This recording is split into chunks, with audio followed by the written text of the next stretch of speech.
নাই। কি রে, মনে হয় কারেন্ট গেছে গা। ফ্যান চলে না দেখি, মনে হয় কারেন্টই গেছে। হাত পাখা দিয়ে বাতাস করি, মনে হয় বাতাস আইব। কি গরম পড়ছে, এই গরমের মধ্যে ফ্যান গেছে গা। ওরে বাপরে, জানালার সামনে যে দাঁড়ায় থাই। ঘুর ফ্যান ঘুর, তাড়াতাড়ি ঘুর, তাড়াতাড়ি কারেন্ট আয়। আহারে কি গরম, ঘুর ঘুর। কিরে কার 1 ঘন্টা হয়ে গেল, এখনো কারেন্ট আহে না। কিরে কি ঘটনা, কখন কারেন্ট গেছে?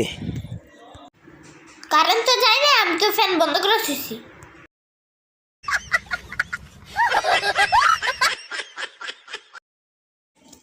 সো গাইস, ভিডিওটা কেমন লাগলো? ভালো লাগলে ভিডিওটা লাইক করে দিবেন, চ্যানেলটা সাবস্ক্রাইব করে দিবেন, আপনাদের বন্ধুদের সাথে ভিডিওটি শেয়ার করে দিবেন, আর ভিডিওতে বেশি বেশি কমেন্ট করবেন। তাহলে দেখা হচ্ছে পরের অন্য কোনো ভিডিওতে। আল্লাহ হাফিজ।